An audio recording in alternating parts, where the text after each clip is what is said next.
Every morning for the past 40 years, James Miller has walked the same forest path near his cabin, but today is different. Through the morning mist, he spots a young woman in a wedding dress, lost and confused among the trees. His old heart skips a beat when she turns around.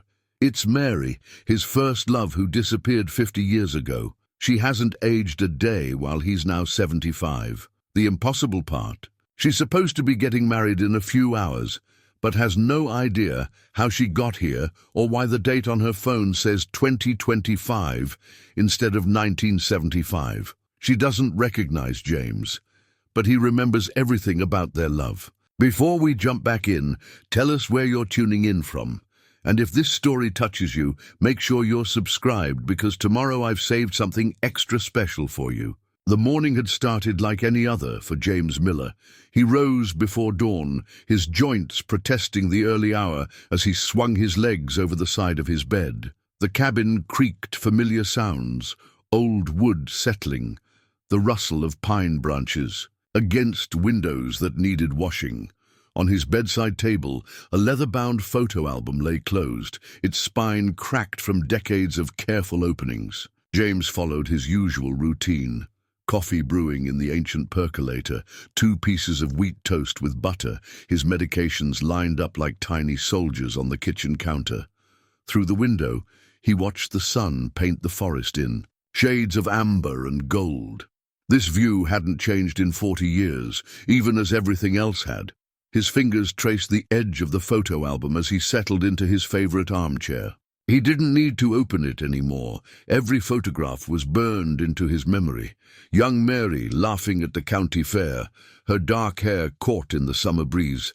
The 2 of them at high school graduation, his arm around her waist, both believing they had all the time in the world. The last photo, taken just days before she vanished. Mary sitting on their favorite fallen log in these very woods, looking at the camera with eyes full of secrets. The search had consumed months. Missing person posters weathered and faded on. Telephone poles. Police investigations led nowhere. Theories ranged from the mundane to the bizarre. She'd run away, been kidnapped, fallen into an old mining shaft.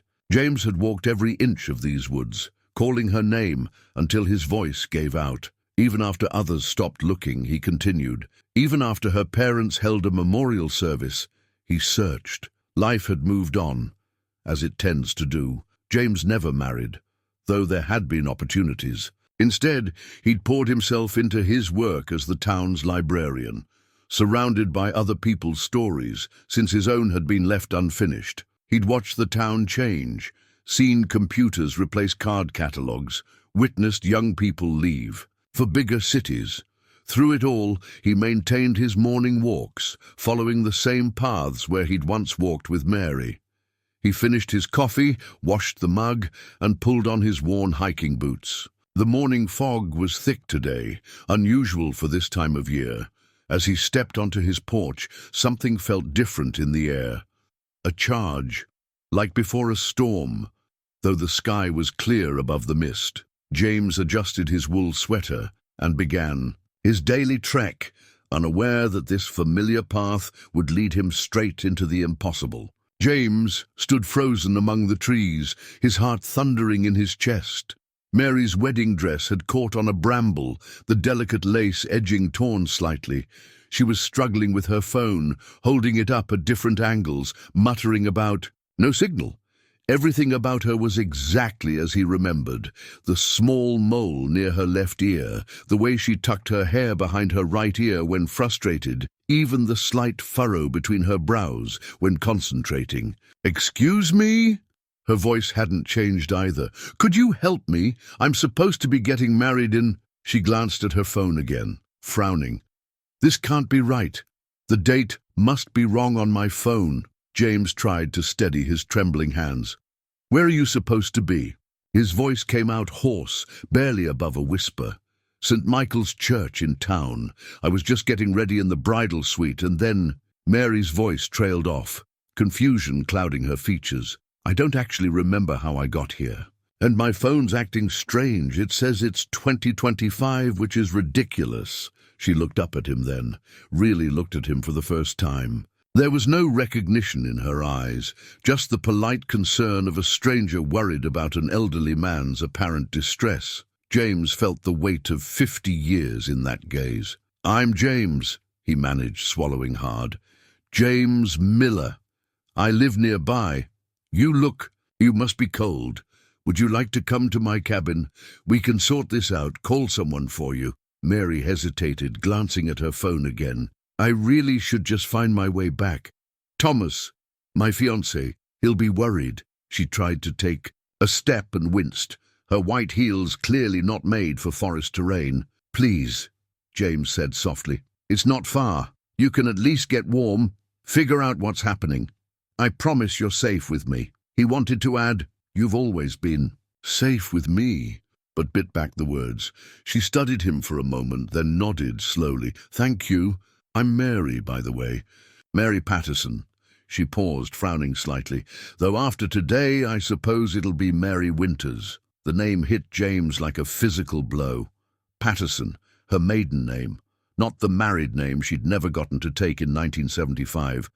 He watched as she tried again to use her phone, her fingers moving with the practiced ease of someone born into the digital age. Yet there she stood, looking exactly as she had 50 years ago, wielding technology that wouldn't exist for decades after her disappearance. "No service at all," she muttered, then laughed nervously. "And now my phone's saying all these weird things. Notifications from Instagram, is that some new app?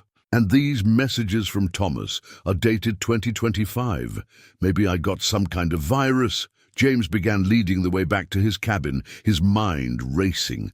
How could he explain? What could he possibly say that wouldn't sound completely insane?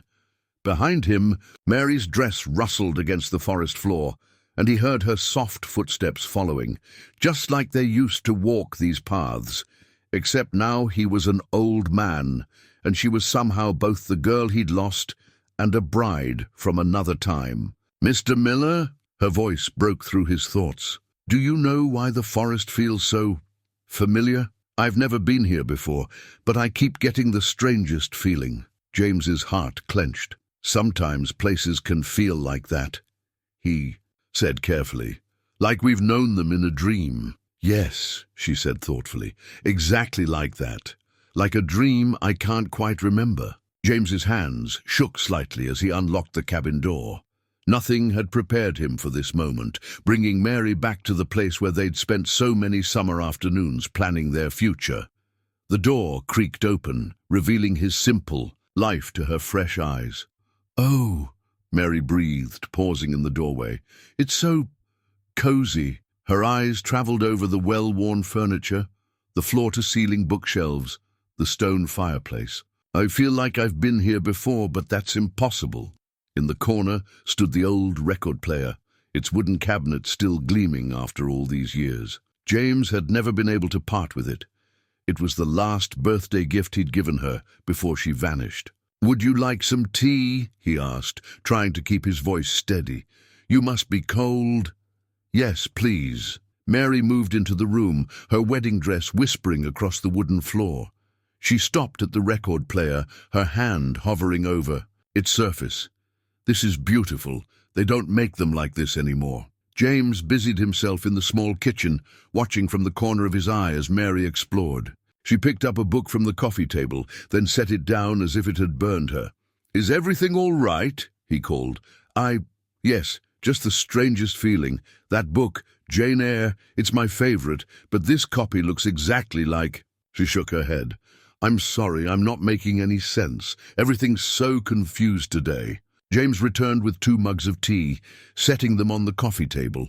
Without thinking, he reached for the record player, pulling out a familiar album. The soft crackle of the needle dropping filled the room, followed by the opening notes of Moon River. Mary froze, teacup halfway to her lips. "This song..." Her eyes grew distant. "I know this song. It's from Breakfast at Tiffany's," James offered carefully. "No, I mean, yes, but..." She set down her cup, hands trembling. "I had a dream about dancing to this song. In a place like this, with someone." Her gaze flickered to James, then away. "But it wasn't Thomas. How can that be? I only met Thomas 2 years ago." Or did I? James watched as she pressed her fingers to her temples, confusion evident on her face. He wanted so badly to tell her everything, about their first dance to this very song, about how she'd taught him the steps right here in this room, about the way she'd laughed when he kept stepping on her toes. "Sometimes memories can be strange things," he said instead, "like echoes of other times." Mary walked to the window, staring out at the misty forest. "Nothing makes sense today. My phone shows all these impossible things. This place feels so familiar it hurts. And you," she turned to face him, "when you look at me, it's like you know me, really know me.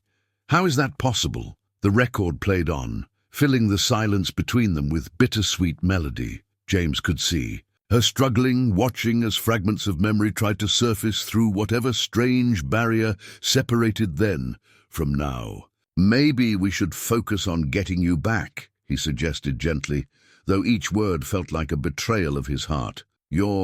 Thomas will be worried." "Yes," Mary said, but she made no move to leave. Instead, she swayed slightly to the music, her eyes closed. Can we let the song finish, please?" James nodded, unable to speak. Together they listened, separated by 50 years and mere feet, as the music that had once accompanied their young love filled the cabin once more. Mary's phone suddenly burst to life with a cascade of notifications, breaking the spell of the music. Her eyes widened as she read the screen. "Oh, God," she whispered. "It's past 11. The wedding was supposed to start at 10. Her hands shook as she scrolled through dozens of missed calls and messages. "Thomas is frantic. Everyone's looking for me. But these messages, they all say 2025. And look," she thrust the phone toward James. The wedding invitation displayed on the screen was elegant, with modern typography. "Thomas Winters and Mary Patterson request the honor of your presence." The date clearly showed 2025. "This has to be some kind of mistake," Mary said, pacing now. "I went to sleep last night. Everything was normal. I was in the bridal suite this morning. How can it be?" She stopped suddenly, staring at her reflection in the window. "My hair, I had it styled this morning, but it's different now, and my dress, this isn't the dress I picked out with Mom last month." James watched her world unraveling, his heart aching. The invitation on her phone seemed to mock them both, a future that shouldn't exist, replacing a past that had vanished. "Your mother," he said carefully. "What's her name?" "Eleanor Patterson," Mary replied automatically. Then her face crumpled. "But that's not possible either. Mom's 73 now. I just had dinner with her and Dad last week, and they're both—" She broke off, confusion clouding her features. "But I remember them young too. Both versions feel real." A sharp knock at the cabin door made them both jump. Through the window, they could see several police cars parked on the forest, track lights flashing. "Miss Patterson," a voice called. "This is Officer Roberts. Your fiancé reported you missing. Are you in there?" Mary looked at James, panic in her eyes. "What do I tell them? How do I explain any of this?" James felt the weight of the moment, crushing him. He could keep her here, try to help her remember their past. But the future was already looking for her. A future where she had built a new life, where people were worried about her, where she was loved. "The truth," he said softly, "or at least the truth they can understand. You got nervous, went for a walk, got lost in the woods. I found you and brought you here to warm up and call for help. But what about—" She gestured vaguely at everything. The record player, the familiar books, the memories she couldn't quite grasp. "Some mysteries don't need solving right away," James replied, though the words felt like ashes in his mouth. Another knock, more insistent this time. Mary squared her shoulders, smoothing her dress. For a moment, she looked exactly like she had 50 years ago, facing down any challenge that came her way. Then she reached for the door handle. "Mr. Miller," she turned back. "Thank you. And I'm sorry. I feel like I'm forgetting something important. Something about you." James managed a smile. "Go on. They're waiting for you." The door opened, And the present came rushing in, officers, paramedics, and finally Thomas himself, young, handsome, frantic with worry. James stood back, watching as Mary was swept up in explanations and examinations, watching as her fiancé held her close, watching as the future claimed her once again. But before they led her away, she looked back one last time. And in her eyes, just for a moment, James saw a flicker of recognition, a ghost of memory trying to surface. Then she was gone, leaving him alone with the still-playing record and 50 years of memories that only he could remember. After the commotion died down, James sank into his armchair, exhausted. The cabin felt emptier than ever, the silence broken only by the soft pop of the record player's needle hitting the end of the vinyl. He reached beneath his chair and pulled out an old metal box, its surface dulled by decades of handling. Inside lay yellowed newspaper clippings, carefully preserved in plastic sleeves. The headlines told a story he knew by heart. Local girl vanishes without a trace. Search continues for missing woman. Mystery deepens. No leads in Patterson disappearance. The most recent article, dated 6 months after Mary vanished, showed a younger version of himself standing beside her parents at a memorial service. His eyes in the photograph held the same haunted look they'd carried for 50 years. The phone on his kitchen wall rang, startling him. It was Dorothy from the local library, where he still volunteered 3 days a week. "James, have you seen the news? They found that missing bride, the Patterson girl, right near your property." "Yes," he managed. I was the one who found her." "Oh, my word. You know, it reminded me of that other case, the one you told me about years ago. Wasn't there another Mary Patterson who—" "Dorothy, I need to go." He hung up quickly, his hands shaking. Returning to the box, he pulled out more clippings. There was the investigation report noting that Mary's room had been found exactly as she'd left it. Bed made, clothes hanging neatly, nothing missing except the girl herself. The police had questioned everyone, including him, multiple times. Some suspected he'd had something to do with it, but there was never any evidence. A soft knock at his door made him jump. Through the window he saw Mary standing there, still in her wedding dress, but now wrapped in a police blanket. Alone. He opened the door, heart pounding. "Is everything all right?" "No," she said simply. "Nothing is all right. May I come in? I convinced them I needed to rest, to process. Thomas is talking to the police, but I had to come back. There's something here, something I need to understand." James stepped aside, letting her enter. She walked straight to the metal box of clippings, as if drawn by some invisible force. "What are these?" she asked, then gasped as she saw the headlines. That's my name, my parents' names. But these are from 1975. She looked up at him, eyes wide. "Mr. Miller, what's happening to me?" James sat heavily in his chair. "You might want to sit down for this." Mary sank onto the couch, the newspaper clippings scattered around her. "Earlier, when the music was playing, I had memories, but they couldn't be memories. They were of this place, of—" She looked at him, really looked at him, "of you, but not as you are now. You were young, and we were dancing," James finished. Softly, "You were teaching me how to waltz right there by the record player. You said I had 2 left feet, but you got better," Mary whispered, then pressed her hands to her mouth in shock. "How do I know that? How can I possibly know that?" James reached for the oldest clipping in the box. It showed a young couple at a county fair, laughing at the camera. Young James, dark-haired and vibrant, had his arm around a girl who was unmistakably Mary. "Because it happened," he said gently, 50 years ago, right here in this cabin. Before you disappeared without a trace one morning in 1975, the day before we were supposed to announce our engagement." Mary sat motionless, staring at the photograph of her younger self with young James. Her fingers traced their smiling faces through the protective plastic. "I was a photographer," she said suddenly. "Or I am a photographer. I don't know anymore. But I remember loving cameras." James stood slowly, walking to his bookshelf. From behind a row of novels, he retrieved an old Nikon F2. its black body showing signs of careful use over decades. "This was yours," he said, holding it out to her. "You saved for 6 months to buy it. There's still undeveloped film inside. From the last roll you ever loaded." Mary took the camera with trembling hands. "I know this camera. I know every scratch on it." She turned it over, revealing a small dent in the bottom corner. "I dropped it at the state fair when that clown startled me."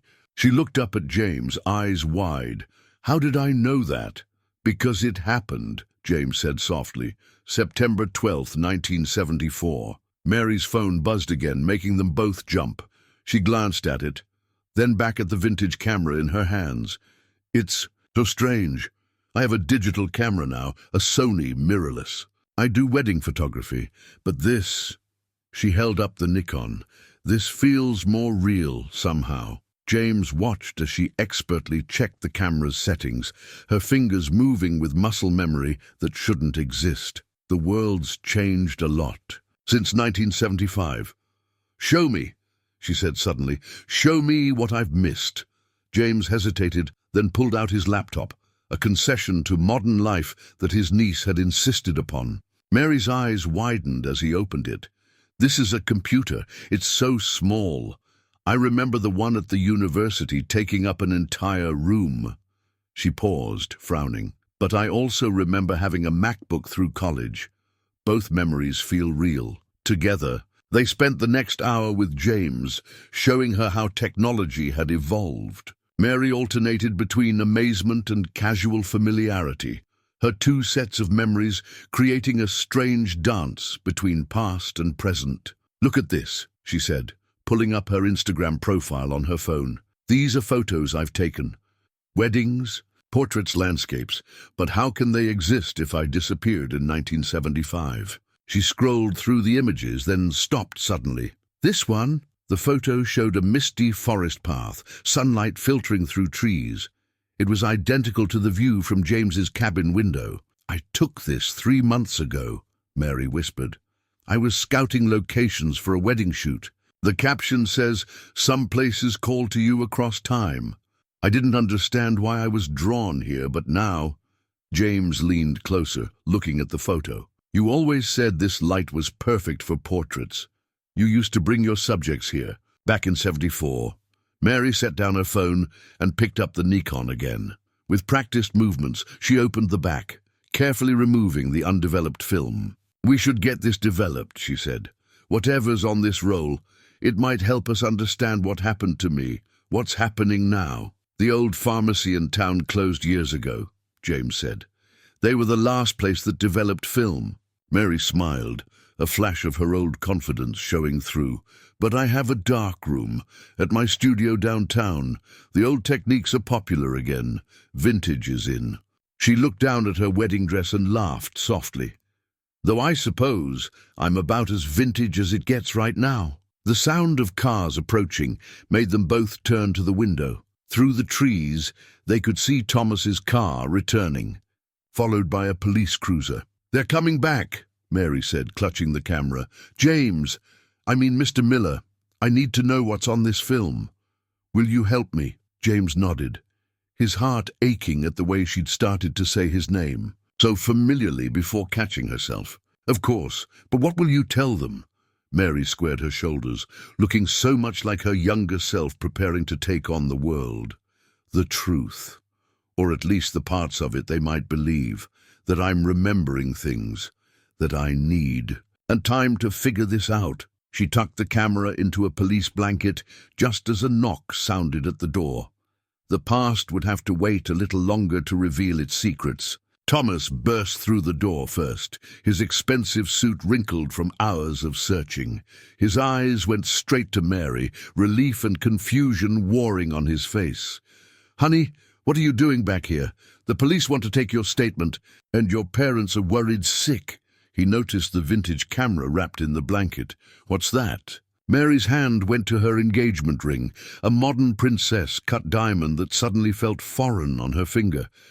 "Thomas, I need you to listen. Something's happening to me. I'm remembering things that don't make sense." "Officer Roberts," stepped into the cabin, followed by two other policemen. "Miss Patterson, we really need to understand what happened this morning. Your disappearance triggered quite a response." Mary glanced at James, who gave her a slight nod. She took a deep breath. "I was in the bridal suite, getting ready. Then suddenly I was in the woods. But that's not all. I'm having memories of another life, of this place." Thomas moved closer, reaching for her hand. "You're in shock, Mary. We should get you to a doctor." She pulled away, the engagement ring catching the light. "No, you don't understand. Look at this." She pulled out her phone, showing them her Instagram profile. "I posted this photo of these woods 3 months ago, but I'd never been here before. Except I had, 50 years ago." The officers exchanged concerned looks. Thomas laughed nervously. "Honey, you're 32. You couldn't have been here 50 years ago." "Show them," James said quietly, nodding toward the box of newspaper clippings. Mary spread the articles on the coffee table. The officers leaned in, their expressions shifting from skepticism to confusion. "This is some kind of joke," Thomas said, but his voice wavered. "These papers, they're about someone else. They have to be." "Same name," Officer Roberts mused. "Same appearance, even the same parents' names." He looked at James. "You were involved in the original case?" "I was the last person to see her," James said. "Before today." Mary twisted her engagement ring, a nervous habit she didn't remember having this morning. "Thomas, look at this photo." She pointed to the county fair picture. "That's me. And that's James, in 1974. Thomas stared at the photo, then at James, then back at Mary. "This is insane.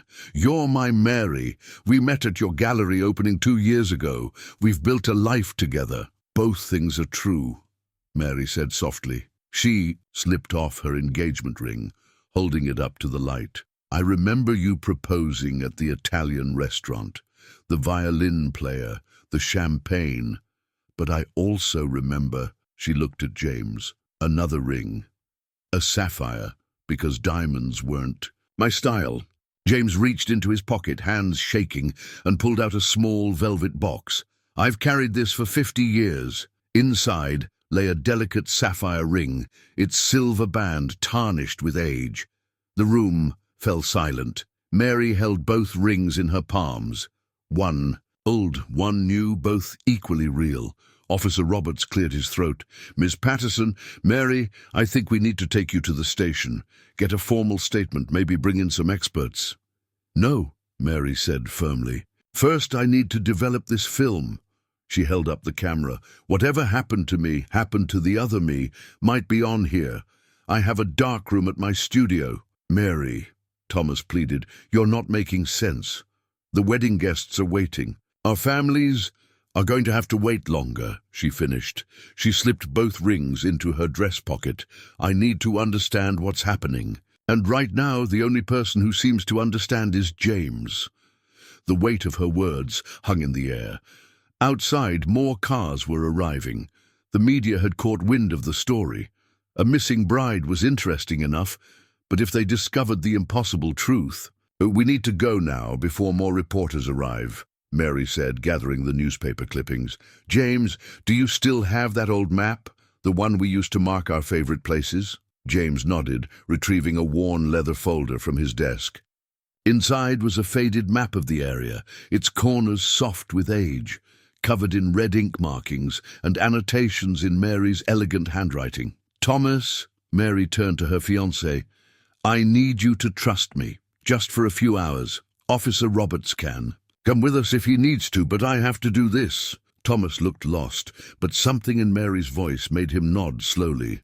"I'll hold off the media and your parents, but please be careful, and call me if—" He trailed off, clearly unsure how to finish that sentence. They slipped out through the back of the cabin, Mary still in her wedding dress, now paired incongruously with James's old boots.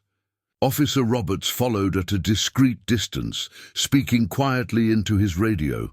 The first stop was marked on the map with a simple heart, the old oak tree where James had first asked Mary on a date. As they approached, Mary gasped. The initials, she whispered, running her fingers over the bark.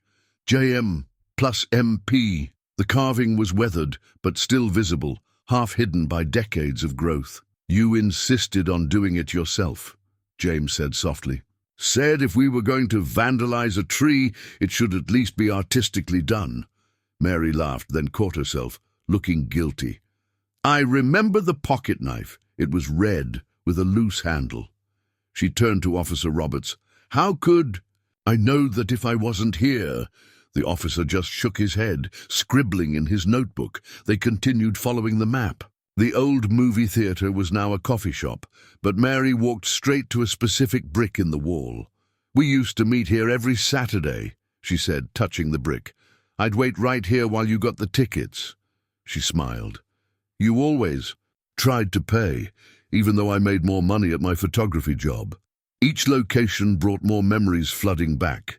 The lake where they'd had their first kiss was now partially filled in for a housing development, but Mary found the exact spot without hesitation. There was a fallen log right here, she said. We sat and watched the sunset, and you were so nervous your hands were shaking. Still the best sunset I've ever seen, James replied. They reached the old town square, now modernized but still recognizable. Mary stopped in front of what was now a trendy boutique. This was Andrews's pharmacy, she said, where I got all my film developed. Mr. Andrews always saved the good chemicals for my roles because he said I was the only one who knew what real photography was. She turned to James. We need to get to my studio. The longer we wait, the more that film could degrade. Officer Roberts checked his watch. Miss Patterson, it's been 3 hours. People are going to want answers. Then let's get them some, Mary said firmly. She pulled out her phone, now buzzing constantly with messages and notifications. After a moment's hesitation, she turned it off completely. The studio's on Cedar Street, she said, then froze. No, it can't be. What is it? James asked. My studio. It's in the old Cambridge building. The same building where I rented my first darkroom in 1974. She looked at James, her eyes wide. That can't be a coincidence. Nothing about this is a coincidence, James said quietly. They walked towards Cedar Street, Mary still clutching both. The old map and the undeveloped film that might hold answers to her impossible situation. Behind them, more police cars were gathering, and in the distance they could see news vans setting up their equipment. We're running out of time, Officer Roberts warned. No, Mary said, her voice firm. Time is the one thing we seem to have. Plenty of. The question is, what are we supposed to do with it? The Cambridge building stood exactly as Mary remembered it, and yet completely different. The brick exterior remained unchanged, but the ground floor now housed a coffee shop where the hardware store had once been. Her photography studio occupied the entire second floor. As she unlocked the door, her hands moved with 2 sets of muscle memory, one that had opened this lock every day for the past 3 years, another that remembered climbing the creaky stairs to the old darkroom 50 years ago. The diary, she said suddenly, turning to James. I kept one back then. It was always in my darkroom. James nodded. The police never found it. We thought maybe you'd taken it with you when you disappeared. Mary walked straight to a corner of her modern studio, to a section of the old brick wall that didn't quite match the rest. With trembling fingers, she pressed against it, and a small section moved inward. I knew it, she whispered, reaching into the cavity. I used to hide things here. She pulled out a small leather-bound book, its pages yellow with age but perfectly preserved in its hiding place. Officer Roberts stepped forward, but Mary held up her hand. Please, she said, let me read it first. The last entry was dated May 15th, 1975. Something strange is happening. The photographs I developed today, they're impossible. The forest path shows 2 different times at once, like double exposure, but I never shot it that way. In one layer, it's spring 1975.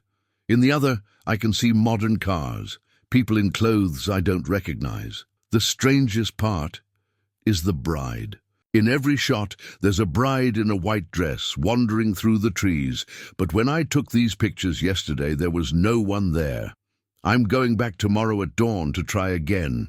There's something about the light in those woods, something that doesn't follow the normal rules. James would say I'm being dramatic, but I know what I saw in those prints. Time isn't working right in that place. And the bride in the photos, she looks like me. Mary looked up from the diary, her face pale. The film in the camera. It's from the morning I disappeared. James touched the diary's pages gently. You never told me about these photographs. I was going to, after I shot one more roll. She trailed off, then turned to Officer Roberts. I need to develop this film, now. The officer checked his phone. Miss Patterson, there are reporters everywhere outside. Your fiancé has been calling. The wedding guests are going to have to wait, Mary finished firmly. She gestured around. Her studio. I have everything we need right here, a proper darkroom, and maybe the only chance to understand what happened to me, what's happening now. She opened another door, revealing a meticulously maintained darkroom. Modern digital equipment filled most of the studio, but this room was a testament to traditional photography. Some things never change, she murmured, running her hands over the enlarger. The chemicals, the red light, the process. It's all exactly the same. James watched as she prepared the development tanks with practiced ease, her movements. Sure, despite her wedding dress. Once the film was safely in the chemical bath, she spoke again. I remember both lives so clearly now, growing up in the 70s, falling in love with James, building my photography business. But I also remember college in 2015, meeting Thomas. At a gallery opening, everything that led to today. She looked at her hands in the dim red light. Both lives feel completely real. The diary, James said quietly. You saw this coming. Somehow you knew. But what does it mean? Officer Roberts asked, breaking his long silence. How can someone be in 2 times at once? Mary checked her timer. I don't know. But whatever happened that morning in 1975, whatever's happening now, the answer is in these photographs. 5 more minutes, and we'll know. The red light cast strange shadows as they waited, making the modern darkroom feel eerily similar to its 1975 counterpart. Outside, they could hear the growing crowd of reporters and curious onlookers. Somewhere out there, Thomas was waiting for answers. 2 lives, 2 loves, 2 times, all converging in this moment. The timer buzzed. The darkroom door burst open, flooding the space with light. Thomas stood in the doorway, his wedding day suit disheveled, his face a mix of concern and frustration. Mary, enough is enough, he said. Everyone's worried sick. Your parents, both sets of them, are outside. Mary clutched the wet photographs to her chest, protecting them from the light. Thomas, please close the door. You'll ruin the prints. He stepped inside, letting the door swing shut. In the red safety light, his face looked strange, almost ghostly. What's going on? Really going on? Because none of this makes sense. Mary laid the photographs in the washbath, then reached for her neck. She wore 2 necklaces, one she'd put on this morning, a delicate gold locket from Thomas containing their engagement photos, and another, silver and tarnished, that had appeared around her neck in the woods. These lockets, she said, holding them both out.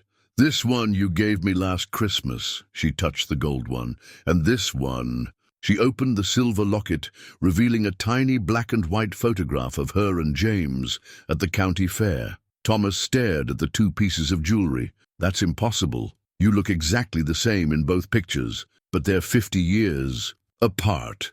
Not exactly the same, James said quietly from his corner.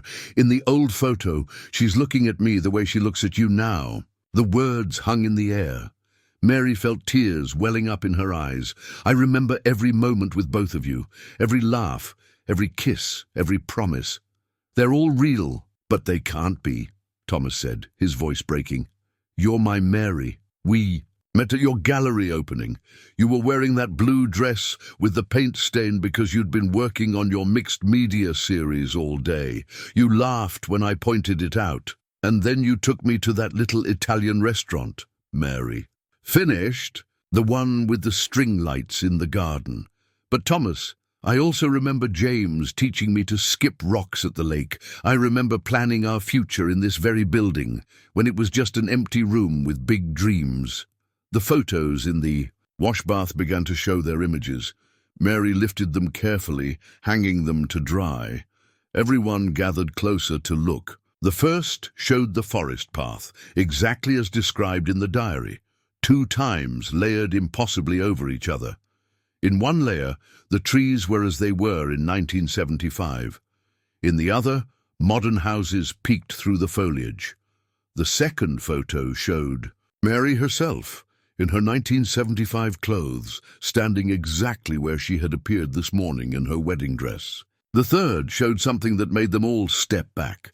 Both versions of Mary in the same frame, like mirror images from different times, reaching toward each other through the morning mist. I took these right before I disappeared, Mary whispered.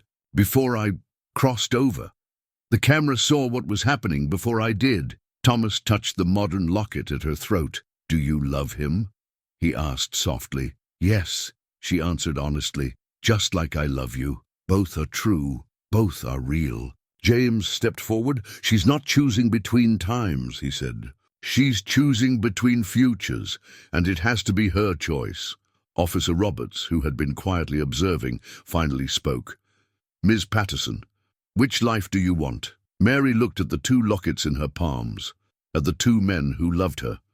In different times, at the photographs showing her impossible existence. I want to understand, she said finally. I want to know why this happened. And I think, she picked up the last photograph, still dripping. I think I have to go back. To those woods, back to where time isn't working quite right. Because the truth is, I don't belong to either time right now. I exist in both, and until I understand why, I can't choose. She turned to Thomas. Can you trust me that long? He looked at the photographs again, then at James, then back to Mary. Do I have a choice? There are always choices, she said, touching both lockets. That's what makes them matter. The sound of music drifted through the darkroom window, brass bands and cheerful chatter. Mary walked to the window, still holding the drying photographs. The Spring Festival, she said in disbelief. It's still held on the same day. James nodded. 50 years, never missed a year. Even during the pandemic, they held a small version. On the wall of Mary's studio hung 2 posters side by side, one modern, printed in bright digital colors, the other a faded original from 1975. The same oak tree was featured in both, though the modern poster showed it much larger, its branches now spanning the entire width of the design. We should go, Mary said suddenly. The whole town will be there. Maybe seeing everyone will help make sense of this. Thomas looked uncertain. The media's already having a field day with the runaway bride story. If we show up at the festival, then they'll see me facing this head-on, Mary finished. Besides, the festival grounds pass right by the woods where I appeared, where I disappeared. It can't be a coincidence that this is happening today. They left the studio. Through the back entrance, Mary, still in her wedding dress, but now wrapped in a photographer's black coat. The festival was in full swing, the town square transformed with bunting and booths, just as it had been for half a century. The crowd's reaction was immediate. Whispers spread, phones appeared to take pictures, but something about the festival's joy seemed to soften the scrutiny. Mary walked between Thomas and James, aware of the strangeness of the image they presented. The carousel, she said, stopping suddenly. It's the same one. The vintage carousel turned gracefully, its horses newly painted but unchanged. In both her memories, she had ridden the same white horse with the golden mane. You loved that horse, James said softly. You said it looked like it knew secrets. I took engagement photos here last month, Mary added. A couple who met at this festival 20 years ago. They wanted the carousel in the background because... She stopped, looking at Thomas. Because they said some places hold magic across time. An elderly woman approached them, her eyes wide. Mary? Mary Patterson? Mary turned. Mrs. Andrews, from the pharmacy. The woman nodded, her hands trembling. I was there that day in '75 when you disappeared. You just picked up those photographs. She looked between the two men. My George, rest his soul. He always said there was something strange about those woods. The light doesn't behave right. There, more townspeople were gathering now. Some remembered the young woman who vanished 50 years ago. Others knew the successful photographer who'd opened her studio 3 years ago. In their faces, Mary saw the same confusion she felt. Two histories existing simultaneously, neither more real than the other. The bandstand, she said suddenly. We need to go to the bandstand. The wooden structure stood at the edge of the festival grounds, where the town met the woods. In both her lives, she had photographed countless couples there, drawn to its timeless charm. As they approached, the band struck up a familiar tune, Moon River, the same song that had played on James's record player that morning. Mary stopped at the base of the steps, one hand holding Thomas's modern locket, the other clutching the tarnished silver one from James. This is where it started, she said. In 1975, I was here taking pictures of the festival. I saw something strange in the viewfinder, like the world was doubled. I followed the image into the woods and then you vanished, James finished. And appeared here again today, Thomas added. The music swelled around them and, for a moment, the festival seemed to blur, past and present overlapping like Mary's photographs. In the distance, the woods waited, holding their secrets about time and love and choices yet to be made. The festival crowd parted as a small group of people approached the bandstand. Dr. Sarah Chen, head of quantum physics at the local university, led the way, followed by 2 graduate students carrying scientific equipment. Ms. Patterson, Doctor, Chen called out. I'm sorry to interrupt, but when we heard about your situation, she held up a tablet displaying Mary's photographs from 1975 alongside modern scientific papers. This could be the proof we've been looking for. Mary looked at the tablet's screen. The academic papers had titles like Temporal Displacement in Quantum Photography and Light Anomalies and Time Slippage in the Northeast Woods region. You've studied this before? Mary asked. For years, Dr. Chen nodded. There have been reports of strange temporal phenomena in these woods dating back centuries. But your photographs, they're the first physical evidence we've ever had. The graduate students were setting up equipment around the bandstand. One held what looked like a specialized light meter, while the other assembled something that resembled a camera, but was far more complex. We've detected unusual quantum readings in this area, Dr. Chen explained, showing them a graph on her tablet. Particularly during the spring equinox, which just happens to coincide with the festival's traditional date. The light, Mary said suddenly. In both times I was drawn to the quality of light in the woods. As a photographer, it seemed perfect, too perfect. Dr. Chen's eyes lit up. Exactly. We've theorized that under certain conditions, light itself can create temporal bridges. Your camera in 1975 somehow captured the process. Thomas, who had been quiet, stepped forward. Are you saying there's a scientific explanation for what's happening to Mary? More like a scientific observation of something we don't yet understand, Dr. Chen replied. She pointed to one of her papers. There's a theory that time isn't strictly linear. Sometimes places develop what we call temporal folds, points where different times touch. Like the pages of a book pressed together, James said thoughtfully. Yes, and occasionally, very rarely, these folds become permeable. We've documented similar phenomena around the world, places where people report experiencing multiple timelines or remembering lives they haven't lived. One of the graduate students called out, holding up the light meter. Dr. Chen, the readings match the 1975 data. Mary stepped closer to the equipment. The meter's display showed complex patterns of light wavelengths, overlapping and intersecting, in impossible ways.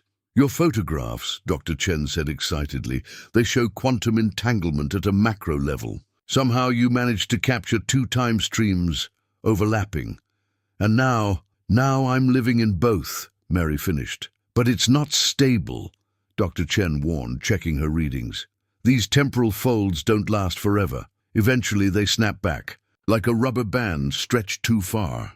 What happens then? Thomas asked, his face pale.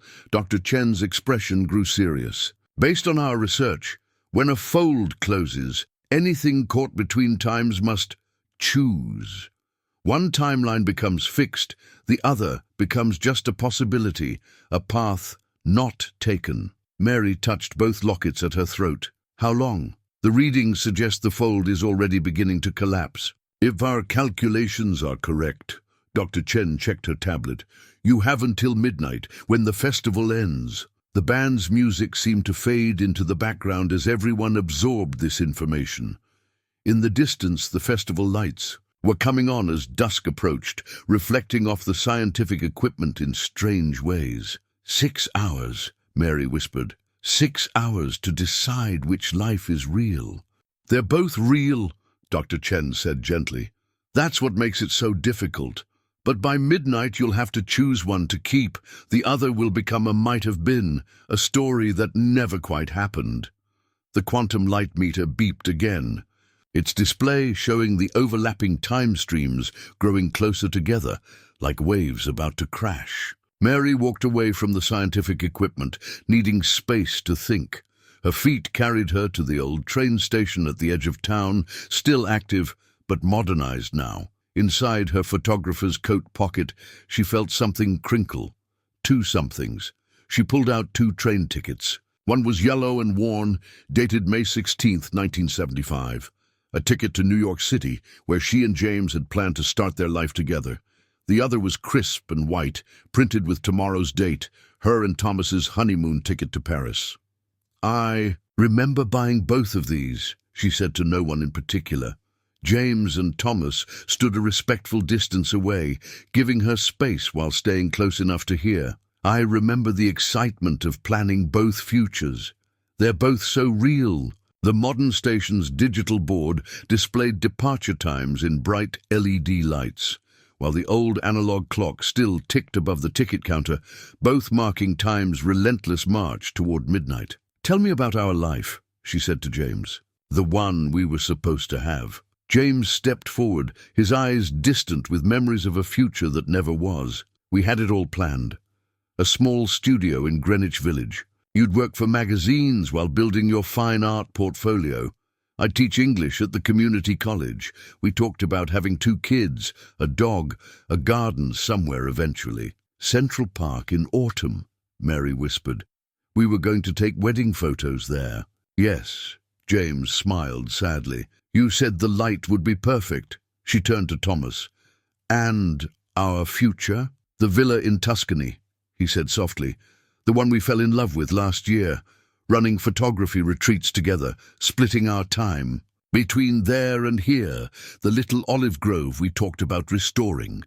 Teaching local kids about light and composition, Mary added, growing old under Italian sunsets. Dr. Chen approached carefully, her tablet displaying new data.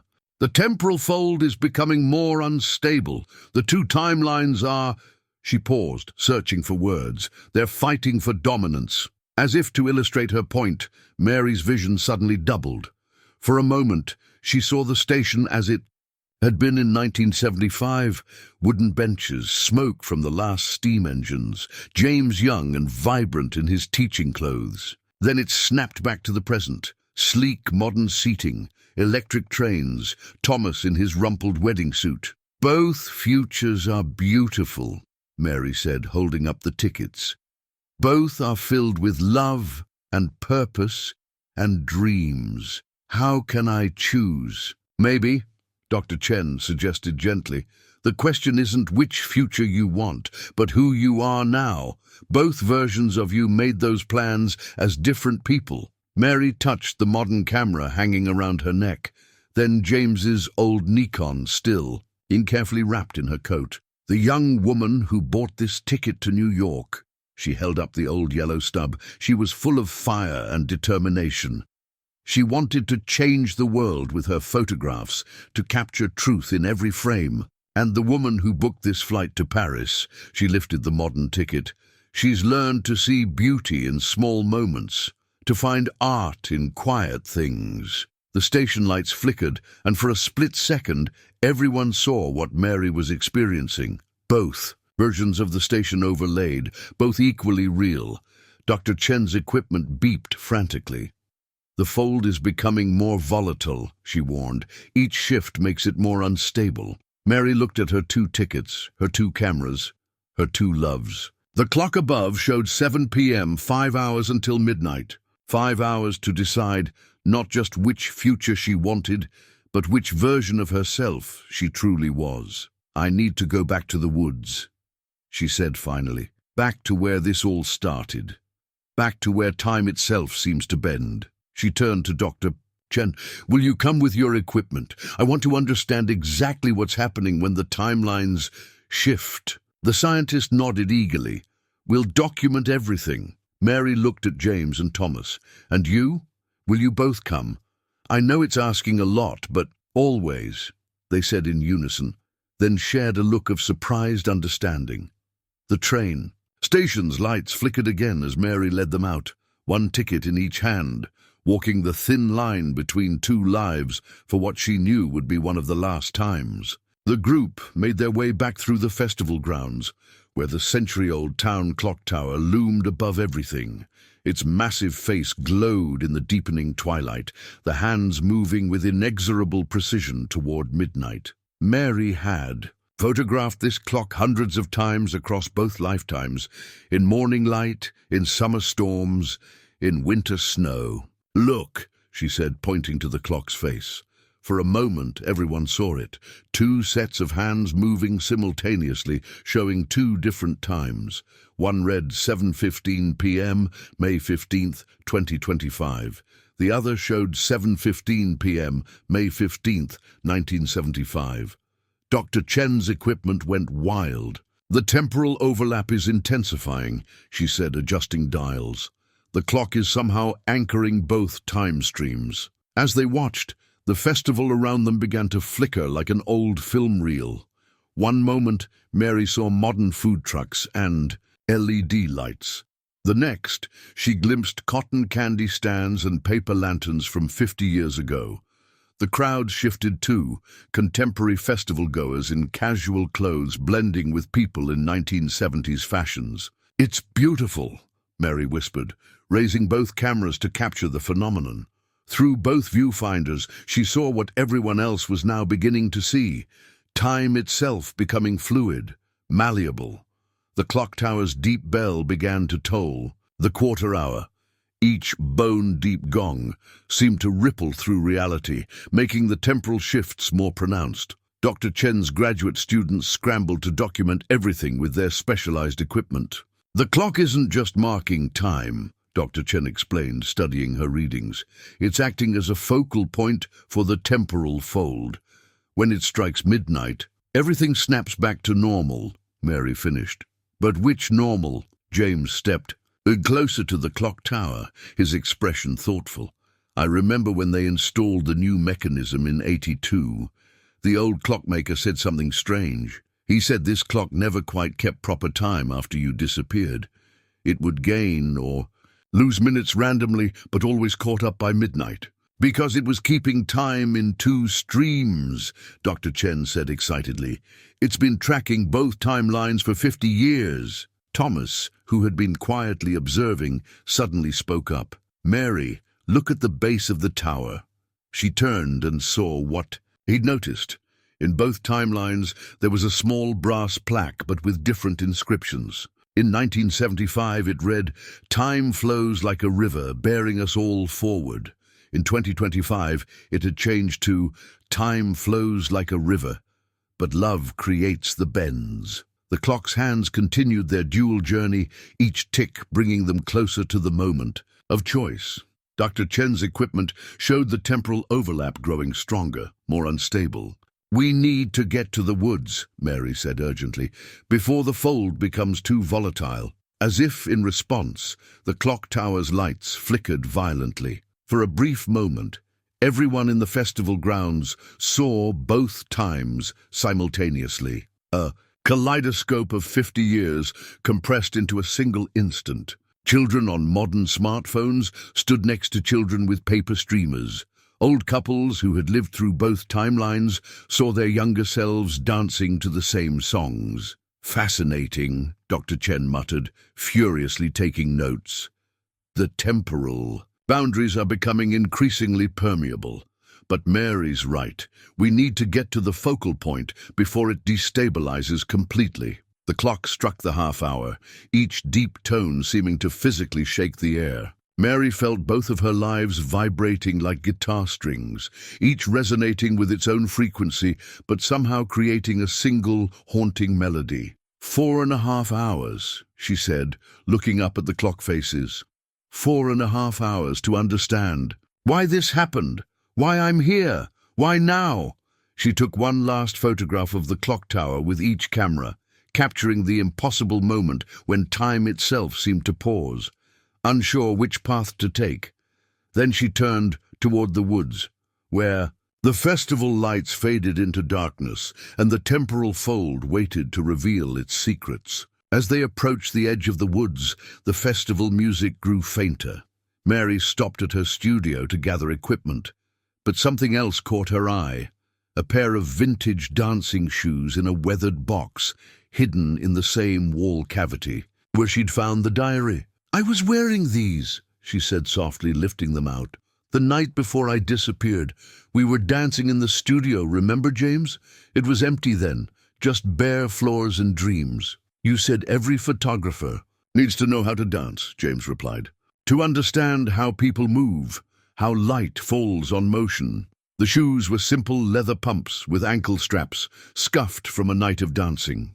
Mary slipped off her modern wedding heels and put on the vintage shoes. They fit perfectly, as if time hadn't touched them at all. "Thomas," she said suddenly, "dance with me, just once, here, while we still exist in both times." The modern photographer's studio flickered, overlapping with its empty 1975 version. Thomas took Mary's hand as the distant festival music drifted in, an old song that had never really gone out of style. They moved together, her vintage shoes and wedding dress creating a bridge between eras. Dr. Chen's equipment hummed and beeped, recording the temporal fluctuations. "The resonance patterns are intensifying," she murmured. "The timelines are harmonizing." James watched from the doorway, his expression complex. Then Mary reached out her other hand to him. "Both of you," she said, "please, while we're here, while this is possible, dance with me." And so they did, an impossible dance in a room that existed in two times at once. Mary passed from one partner to the other, the vintage shoes marking time on floors that shifted between past and present. Her wedding dress caught the light from both modern LEDs and old incandescent bulbs, creating shadows that belonged to neither time and both. "I loved you both," she said as they danced. "Love you both. That's real no matter what happens at midnight." The shoes kept perfect time, even as time itself became increasingly uncertain. Through the studio windows, they could see the clock tower's hands continuing their inexorable journey. Dr. Chen's machines registered each temporal shift, each moment, when the barriers between then and now grew thinner. "Look," Thomas said softly, pointing to the floor. Their shadows had multiplied, each of them casting images into both timelines, creating patterns that defied physics. "The temporal fold is reaching a critical point," Dr. Chen warned. "We need to get to the woods soon." Mary nodded, but didn't stop dancing. These moments were precious now, numbered in double time by the clock tower's advancing hands. Her vintage shoes moved across decades with each step, leaving impressions in two eras simultaneously. "When I was young," she said, "I thought time was like my photographs, moments frozen forever, unchangeable. But it's more like dancing, isn't it? Movement and music and light all flowing together. You can't freeze it. You can only move with it." The song ended, and Mary finally stopped. She looked down at the dancing shoes, then at her two loves, then at the woods visible through the window. "It's time," she said. But before they left the studio, she took one final photograph with each camera, capturing the three of them in this impossible moment, their shadows stretching across 50 years, her vintage shoes bridging the gap between what was and what could be. Outside, the clock tower struck 9, its deep tones reverberating through both timelines. 3 hours remained until midnight, when the music would end and the dance through time would come to a close. The woods were different in the darkness. Mary led the way, still wearing her vintage dancing shoes, the wedding dress ghostly white in the moonlight. She carried her old Nikon in one hand, modern camera in the other. In her pocket were two carefully sealed envelopes, letters she'd written in the studio before they left, one addressed to each possible future she couldn't keep. Dr. Chen's equipment cast eerie green lights through the trees as they approached the spot where Mary had appeared. That morning, the temporal readings were off the charts now, reality itself becoming thin and permeable. "Look at the trees," Thomas whispered. The forest existed in both times simultaneously. Trees that were saplings in 1975 stood overlapped with their mature 2025 selves. Trees that had fallen in storms decades ago flickered between standing and fallen, living and dead. "It's like watching 50 years pass in seconds," James said, ducking under a branch that existed only in one timeline. Mary stopped in a small clearing. "This is it. This is where I took those final photographs in 1975, where I appeared this morning." She turned to Dr. Chen. "What do your readings say?" The scientist checked her instruments. "The temporal fold is centered exactly here. The two timelines are—" She paused, adjusting some settings. "They're actually beginning to merge. If we don't stabilize it soon, both could collapse." "What happens then?" Thomas asked. "Neither timeline would become fixed. Both would unravel." Dr. Chen looked grave. "The clock tower's strike at midnight isn't just a deadline for choosing. It's keeping both timelines intact until then." Mary pulled out the letters she'd written, holding them up in the strange half-light where two moons seemed to shine at once. "I wrote these to explain," she said softly, "to whichever time I don't choose, to the people I'll leave behind." Her voice broke slightly. "To the love I'll have to let go." She opened the 1975 letter first, her voice trembling as she read, "My dearest James, if you're reading this, I chose the future. Not because I didn't love you enough, but because I learned that love doesn't exist in time. It exists in spite of it. The girl you knew 50 years ago lives on in the woman I've become. Every photograph I'll ever take will carry the light you taught me to see." She folded it carefully, then opened the 2025 letter. "Thomas, if this reaches you, I chose the past. Not because our love wasn't real, but because sometimes the heart finds its home in unexpected times. The woman you fell in love with was shaped by a mystery that began 50 years ago. Your love helped me understand that time isn't a straight line. It's a circle that brings us back to where we need to be." Dr. Chen's equipment suddenly erupted in a cacophony of alarms. The clearing filled with shifting light as both time streams began to vibrate violently. "It's happening!" Dr. Chen shouted over the noise. "The fold is beginning to collapse. Mary, if you're going to choose, it has to be now." The clock tower's bell began to toll 10 o'clock, each strike sending shockwaves through the unstable temporal field. 2 hours remained until midnight.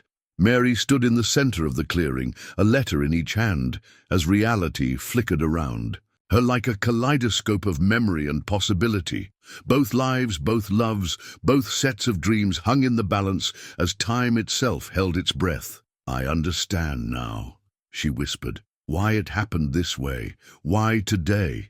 She looked at James, then Thomas, then at the letters in her hands.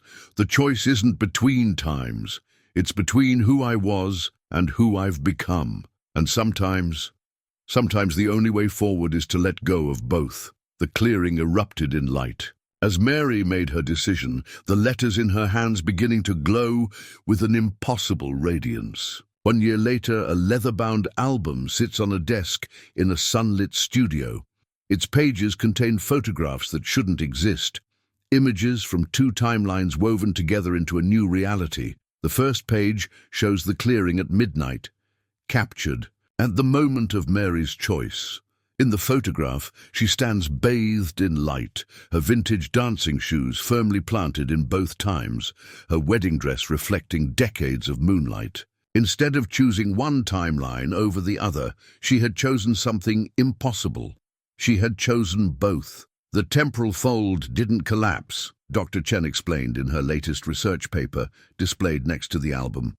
It stabilized into a permanent bridge, a new timeline anchored by love and memory and the strange magic of light through a lens. The next pages tell the story of what happened after. There's James, young again, but with memories of 50 years intact, teaching literature at the local college. Thomas, understanding and accepting the miracle that brought them all together, running the gallery downtown. And Mary, her cameras capturing the light that bends time, her photographs showing moments that exist between seconds. They had found a way to live in the in-between, in a timeline that borrowed the best parts of both worlds. The old town clock keeps perfect time now, but sometimes, if you listen closely, you can hear it counting seconds from two different centuries. The studio flourished, becoming famous for photographs that seem to capture not just moments, but possibilities. Clients came from around the world, drawn by images that showed not just what was, but what could have been and what still might be. The final page of the album holds 3 photographs. In one, taken with the vintage Nikon, James and Mary dance in the festival light, young and full of dreams. In another, shot with the modern camera, Thomas and Mary laugh beneath Italian sunsets. And in the center, a photograph taken by both cameras simultaneously, showing all 3 of them in the clearing, surrounded by the love that bent time itself. Below the photos, Mary wrote a simple caption. Some stories don't need choosing. Some loves transcend time. And sometimes, if you're very lucky, you find that every path leads home. Dr. Chen's equipment still records temporal anomalies in the woods, but they're stable now, harmonious.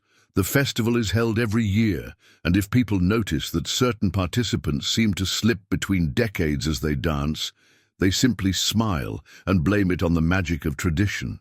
The vintage dancing shoes rest in a display case in the studio, next to both cameras and both wedding rings. They're popular with clients who say they bring luck to photographs. Sometimes children ask why the shoes seem to leave footprints in 2 directions at once. And if you visit the town clock late at night, you might see 3 figures walking through the mist. A young woman with cameras around her neck, flanked by 2 men who love her across time. They say she's still taking photographs, capturing the light that exists between moments, proving that some loves are strong enough to reshape reality itself. The album's final page remains blank, waiting for more impossible photographs, more moments stolen from time. After all, in a world where love can bend the rules of physics, who's to say where any story truly ends? As for the letters Mary wrote, that night they rest unopened in the album's back cover. No one needed to read them after all. Some choices don't require explanations when love finds a way to transcend the very boundaries of time. The clock tower still chimes midnight, but now its sound rings through multiple timelines at once, a reminder that sometimes the hardest choice is not choosing at all, but finding the courage to create a new path where all loves can flourish, where all stories can be true, where time itself bends to the will of the heart.